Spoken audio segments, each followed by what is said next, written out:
मेरी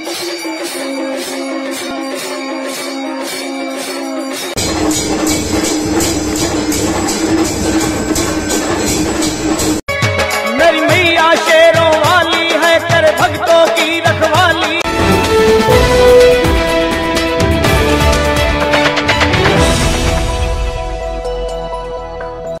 श्रावण का महीना भगवान भोलेनाथ की भक्ति के लिए सबसे सर्वश्रेष्ठ माना जाता है। भोलेनाथ के भक्त जलाभिषेक, दुग्धाभिषेक और व्रत कर भगवान को प्रसन्न करने का प्रयास करते हैं। हर 3 वर्षों में एक बार पुरुषोत्तम यानी कि अधिक मास आता है, लेकिन इस बार 19 वर्ष बाद संयोग बन रहा है। इस बार श्रद्धालु कुल 59 दिनों तक भगवान भोलेनाथ की भक्ति कर पाएंगे। सावन माह की शुरुआत 4 जुलाई से शुरुआत हो रही है। हर वर्ष बाबा महाकाल की 6 से 7 सवारी निकाली जाती है। इस बार 10 सवारियां निकलेगी, जिससे श्री महाकालेश्वर प्रबंध समिति ने 1 माह पूर्व से ही तैयारियां शुरू कर दी थी। सावन माह की शुरुआत 4 जुलाई से हो रही है। अधिक मास होने से सवारी में पालकी और हाथी के साथ 8 रथ शामिल होंगे। इन पर बाबा महाकाल के अलग अलग स्वरूप प्रति सवारी में बढ़ते जाएंगे। महाकालेश्वर मंदिर के पंडित महेश पुजारी ने बताया कि पहली सवारी में हाथी पर भगवान मन महेश, दूसरी सवारी में हाथी पर भगवान मन महेश तो पालकी में भगवान चंद्रमौलेश्वर दर्शन देंगे। तीसरी सवारी में गरुड़ पर शिव तांडव, चौथी सवारी में नंदी पर भगवान महाकाल का उमा महेश, 5वीं सवारी में बैलगाड़ी पर होलकर, 6ठी सवारी में बैलगाड़ी पर घटाटोप, 7वीं सवारी में जटाशंकर, 8वीं सवारी में कोटेश्वर, 9वीं सवारी में सप्तधाम स्वरूप दर्शन देंगे। 10वीं और अंतिम सवारी को शाही सवारी भी कहते हैं। इस दौरान सभी 10 स्वरूप एक साथ भक्तों को दर्शन देंगे। मंदिर में बाबा महाकाल की सवारी के लिए 5 पुराने रथ तैयार है। इस बार सवारी की संख्या अधिक होने से दिल्ली, इंदौर और उज्जैन के दानदाताओं के सहयोग से 3 नए रथ बने हैं। श्रावण मास में लाखों श्रद्धालु बाबा महाकाल के दर्शन, पूजन और आशीर्वाद लेने पहुंचेंगे। सावन भादों में बाबा महाकाल अपनी प्रजा के हाल चाल जानने नगर भ्रमण को निकलते हैं। यह सिलसिला 4 जुलाई से शुरू होगा। 2 सावन मास होने से सावन सोमवारों की संख्या 4 से बढ़कर 8 हो गई। इसके बाद भादों के पहले 2 सोमवार भी भगवान महाकाल की सवारी निकलेगी। 2004 में निकली थी 11 सवारियां। 19 वर्ष पहले 2004 में श्रावण में अधिक मास का महासंयोग बना था। इससे पहले 1985 में सावन में अधिक मास होने पर बाबा महाकाल की 10 सवारियां निकाली गई थी। वहीं वर्ष 2004 में 11 सवारियां निकली थी। इस वर्ष भी परंपराओं का निर्वहन करते हुए बाबा महाकाल की 10 सवारियां निकाली जाएगी। श्रावण मास तो 4 जुलाई से लग रहा है, लेकिन ये एक हमारी प्राकृतिक प्रक्रिया है, क्योंकि 12 मास होते हैं और 12 महीनों का जो होता है 1 वर्ष होता है। ऐसे 3 वर्ष के अंदर 1 मास बढ़ जाता है, उसे हम अधिक मास बोलते हैं। और अब से संयोग आया है कि श्रावण ही अधिक मास के रूप में आया है। तो श्रावण को भगवान महाकालेश्वर मंदिर में जो 2 श्रावण मनेंगे, उन दोनों श्रावण में श्रावण का बड़ा उत्सव बनता रहेगा और मंदिर के अंदर जितनी भी विशेष पूजा आरती होती है उनमें सब में विशेषता रहेगी।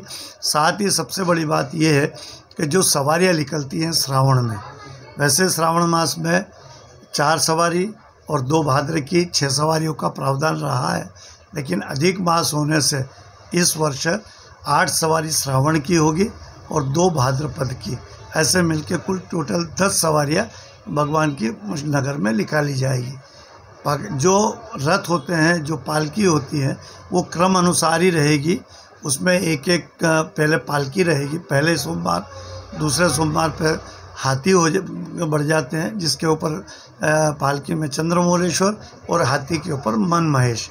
फिर इसके बाद गरुड़ जी का रथ आता है, जिस पर शिव तांडव की प्रतिमा आ जाती है। फिर नंदी जी का रथ बढ़ता है, तो उसके ऊपर भगवान मन महेश की प्रतिमा, उसका उमा महेश की प्रतिमा धारण करा देते हैं।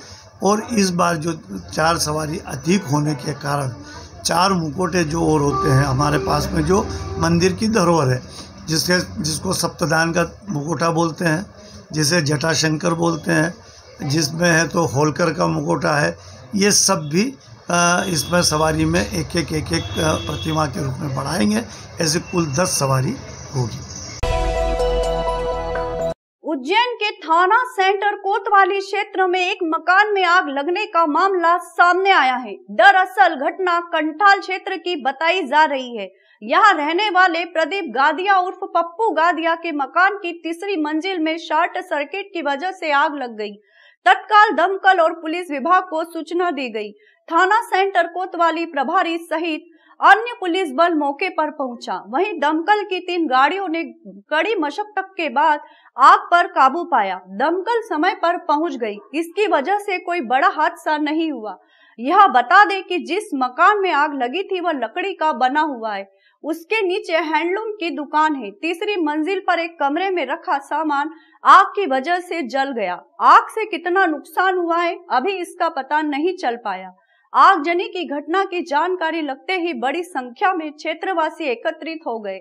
वहीं यातायात भी प्रभावित हुआ। हालांकि पुलिस ने मोर्चा संभाल लिया था। तो जरा तक पलेंगे उसको तो बुझा देंगे, पहले धुआं निकल जाए।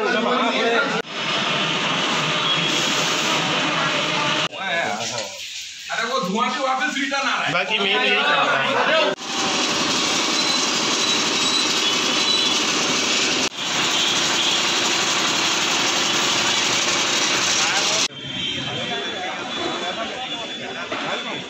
एम्पोरियम में ऊपर मकान में आग लगी थी। पूरा लकड़ी का बना हुआ मकान था, पूरा जर्जर हो रहा था। समय रहते आग पर काबू पाया गया और 3 दमकलों के से पूरी आग पे काबू पा लिया गया है। पत्नी से तलाक मांगने की बात पर विवाद कर रहे पति ने अपने जीजा के साथ मिलकर ससुर की चाकू से जघन्य हत्या कर दी। 5 दिन बाद पुलिस ने दामाद के जीजा को हिरासत में ले लिया। मुख्य आरोपी की तलाश जारी है। जल्द ही उसे भी गिरफ्तार कर लिया जाएगा। 27 जून की रात माधवनगर थाना क्षेत्र के सैटी नगर चौराहा पर रहने वाली आरती रायकवार से उसका पति सुरेश रायकवार तलाक मांगने की बात पर विवाद कर रहा था। आरती के पिता अशोक रायकवार और भाई नरेंद्र ने सुरेश को समझाने का प्रयास किया। वह मारपीट कर दोनों की हत्या की धमकी दे गया था। पति द्वारा पिता और भाई को धमकी देने और अपने साथ मारपीट करने की शिकायत दर्ज कराने आरती थाने पहुंच गई। पुलिस ने उसकी शिकायत दर्ज कर ली, लेकिन पुलिस उससे पकड़ पाती उससे पहले ही सुरेश अपने जीजा मानसी कश्यप के साथ अपने ससुराल पहुंचा और वह ससुर की जघन्य हत्या करने के साथ साले पर जानलेवा हमला कर भाग निकला। घटनाक्रम के बाद से पुलिस दोनों की तलाश कर रही थी। बीती रात पुलिस ने मानसी कश्यप को हिरासत में ले लिया, जिससे सुरेश रायकवार के संबंध में पूछताछ की जा रही है। आज मानसी को न्यायालय में पेश किया जाएगा। माधवनगर टीआई मनीष लोधा के अनुसार सुरेश शुजालपुर का रहने वाला है, जिसकी तलाश में एक टीम शुजालपुर, आम्बेडकर नगर, रामगंज मंडी और सिमरोल में दबिश मार चुकी है, लेकिन उसका सुराग नहीं मिल पाया। परिजनों से पूछताछ कर सुरेश की गिरफ्तारी के प्रयास किए जा रहे हैं। जल्द ही उसे हिरासत में ले लिया जाएगा। 27 तारीख को रात को करीब 10:30 बजे सेठी नगर क्षेत्र में एक दामाद ने उसके ससुर की हत्या कर दी थी। उसमें 2 आरोपी थे, एक उसका दामाद और एक जो दामाद है उसका बहनोई। तो आज मुखबिर सूचना पर बहनोई को गिरफ्तार करने में सफलता प्राप्त हुई है और उसके माध्यम से दूसरे आरोपी की ओर तलाश की जा रही है। जल्दी दूसरा आरोपी भी गिरफ्तार हो गया। श्री कृष्ण सुदामा की शिक्षा स्थली श्री गुरु सांदीपनी आश्रम पर गुरु पूर्णिमा महोत्सव के अंतर्गत किए जाएंगे धार्मिक अनुष्ठान। सांदीपनी आश्रम के पंडित पुजारी रूपम व्यास ने जानकारी देते हुए बताया कि महर्षि सांदीपनी गुरु जी के आश्रम में श्री कृष्ण सुदामा जी व बलराम जी ने 64 दिन में 64 विद्या व 16 कलाएं सीखी थी, जो ब्रह्मांड का पहला विश्वविद्यालय माना जाता है और श्री गुरु महर्षि सांदीपनी को ब्रह्मांड का पहला कुलपति माना जाता है। यहीं से गुरु शिष्य की परंपरा आरंभ हुई थी। उसी का निर्वाह करते हुए व्यास परिवार द्वारा आज भी गुरु पूर्णिमा महोत्सव बड़े हर्षोल्लास के साथ में पूरे विधि विधान के साथ में मनाया जाता है। उसी कड़ी में इस वर्ष भी गुरु पूर्णिमा महोत्सव मनाया जाएगा, जिसमें प्रातः 6 बजे प्रभु जी का अभिषेक पूजन कर भव्य श्रृंगार किया जाएगा। तत्पश्चात प्रातः 9 बजे उच्च शिक्षा मंत्री डॉक्टर मोहन यादव, उज्जैन कलेक्टर कुमार पुरुषोत्तम, संभायुक्त यादव जी के द्वारा विधि विधान से महाआरती की जाएगी। उसके बाद में बच्चों का विद्या ग्रहण संस्कार करवाया जाएगा। वो गुरु शिष्य परंपरा भगवान कृष्ण गुरु पूर्णिमा का महोत्सव मनाते थे।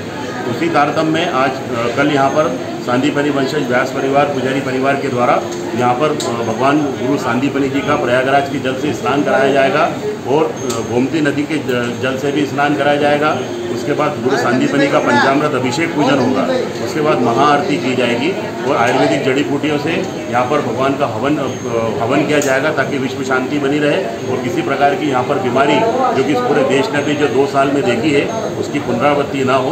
और प्रातःकाल 9 बजे महाआरती का आयोजन रखा गया है, जिसमें मध्य प्रदेश शासन के उच्च शिक्षा मंत्री माननीय मोहन जी यादव और उज्जैन के जिलाधीश महोदय कलेक्टर महोदय माननीय कुमार पुरुषोत्तम जी और संभाग आयुक्त संदीप यादव जी भी यहाँ पर उपस्थित रहेंगे।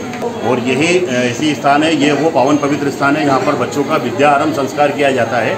जो पहली बार बच्चे जो विद्यालय जाते हैं, स्कूल जाते हैं, विद्या आरंभ संस्कार क्या होता है? जो 16 संस्कार में एक संस्कार है, जो प्रथम बार बच्चे जो विद्यालय जाना शुरू करते हैं उसके पहले उनको यहाँ पर लाया जाता है और यहाँ पर गुरु सांदीपनि जी के द्वारा भगवान कृष्ण का विद्यारंभ संस्कार किया था। वही परंपरा आज भी यहाँ पर विद्यमान है। बच्चों को हम लोग 3 मंत्र लिख कर देते हैं, ओम श्री गणेशाय नमः, ओम श्री सरस्वती नमः और ओम श्री गुरुवे नमः। इससे उनका संस्कार किया जाएगा। गुरु सांदीपनि जी का यहाँ पर उनका पूजन किया जाएगा और पीछे सांदीपनि जी के आराध्य देव सर्वेश्वर महादेव जी का अभिषेक पूजन किया जाएगा। महाकालेश्वर मंदिर प्रबंध समिति द्वारा लड्डू भोग प्रसाद के रेट 360 रुपए प्रति किलो की जगह 40 रुपए बढ़ोतरी कर 400 रुपए प्रति किलो 1 जुलाई से किए गए। विश्व प्रसिद्ध श्री महाकालेश्वर मंदिर में रोजाना लाखों की संख्या में दर्शनार्थी दर्शन करने आते हैं। अपने परिजनों के लिए बाबा महाकालेश्वर मंदिर से लड्डू का भोग प्रसाद लेकर जाते हैं, जिसकी लोकप्रियता इतनी है कि कोई भी श्रद्धालु इसके लिए किसी भी रेट की कोई परवाह नहीं करता है, क्योंकि महाकालेश्वर मंदिर प्रबंध समिति द्वारा बनाए गए लड्डुओं की क्वालिटी इतनी अच्छी होती है कि आप इसे 6 महीने तक अपने घर में संभाल कर रख सकते हैं और अपने इष्ट मित्रों को कहीं पर ले जाकर दे सकते हैं। महंगाई के इस दौर में जहां हर सामान के रेट बढ़ते घटते रहते हैं, उसी तर्ज पर महाकाल मंदिर प्रबंध समिति लड्डू का रेट तय करती, जिसको देखते हुए हाल ही में 1 जुलाई से जो लड्डू 360 रुपए प्रति किलो में दिए जा रहे थे, उनमें 40 रुपए की बढ़ोतरी करते हुए 400 रुपए कर दिया गया। फिर भी बड़े शौक से श्रद्धालु बड़ी मात्रा में लेकर जा रहे हैं। जय श्री महाकाल, मेरा नाम मनीष है।